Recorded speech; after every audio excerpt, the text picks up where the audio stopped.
7. Right. But okay, I think they're ready for us. We'll get started here in a second. Cool.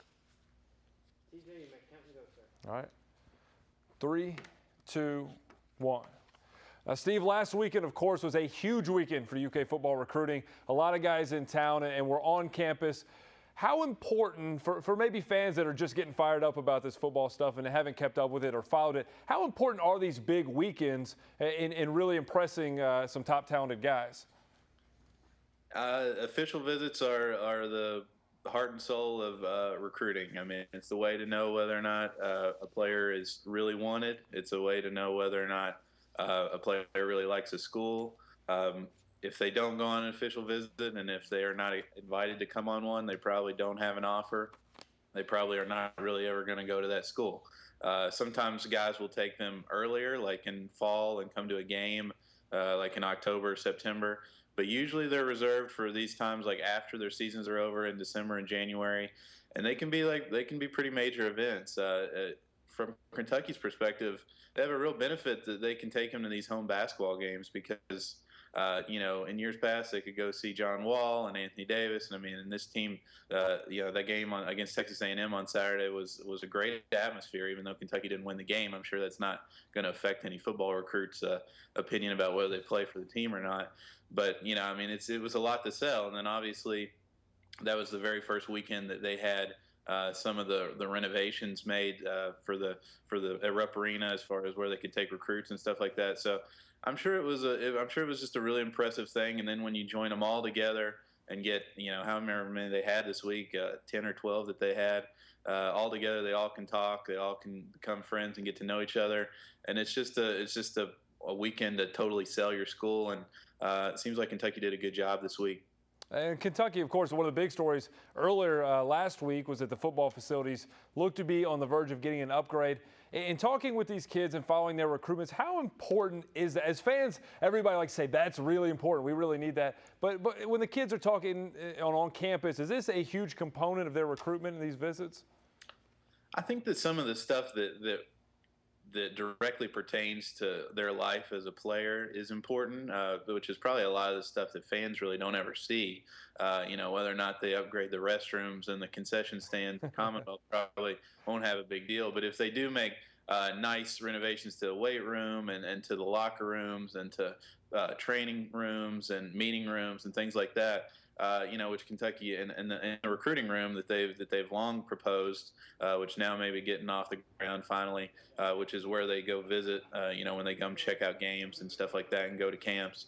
Then I think that stuff is important. But I think mostly some of these renovations, if you talk about it, you're spending over $100 million on renovations. It just shows that, and you've hired coaches and you're willing to pay them a lot of money. It just shows that Kentucky's a school that's committed to football, and maybe that's not been in the past as much has been as obvious in the past. And it's a good thing. It definitely cannot hurt. And I think that if you look at a place like the Yum Center here in Louisville, then that's a pretty awesome arena to take kids to. So I think that facilities do count in some point, especially the ones that the facilities that the kids interact with personally on a day-to-day basis. Now, UK picked up another commitment today, the latest from Mark Stoops. What can you tell us about Reggie Mint and what kind of player he is coming to Kentucky? Yeah, he's a 6'5", about 265 pounds or so. He's a defensive tackle and defensive end. He's probably will switch back and forth a little bit based on alignments. He had, I think, just talked with his coach and with Reggie a few minutes ago before I got on here with you. I think he had 17 tackles for loss this last season. He looks really good on film. He's rated as a 2-star prospect by Rivals, which doesn't sound that good, but he had really nice offers from Kansas State, Washington State, Iowa State, and then several other of the kind of non-BCS schools in Florida area. It looks to be an athletic guy, a tall athletic guy, can get in the backfield, and probably will do well for him. Especially he mentioned that Jimmy Brumbaugh, the new D-line coach at UK, has said that he would like to give him every opportunity to play this season if he comes in, gets in the weight room and puts on a little weight, and probably could be in the kind of shape make him available to even put in some time this season as a freshman. He also had mentioned kind of as a cool story that his mom was a Haitian immigrant who he was born in Boston, so he'll be the first member of his family to go to college, which is kind of a cool story. The visitors last weekend of the big group, Kentucky, they pulled in 3 more commitments. Of that group, offensive lineman Kyle Meadows, defensive lineman Lavelle Peterson, and wide receiver Javis Blue. Of those guys, who do you think is the most likely to contribute early, and how important can those guys be to the future of football? Everybody's excited about these commitments, but just how good are they? Well, if you're looking for instant impact, you would think probably Javis Blue, the wide receiver, is a junior college player, just because that is why you bring in junior college players, is because you think they can play right away. I mean, you don't get one of those guys, redshirt him, I mean, and then hope he plays in 2 years from now. You get him because you think he's ready to play right now. They should be ready to play right now. They've been playing college ball for a couple of years already. So he would be the one for the most, and he put up some really good numbers for his Kansas junior college, had about 1,000 yards receiving this year and had a lot of big plays, especially on deep balls. The other guys you mentioned, linemen are kind of a more of a long-term project.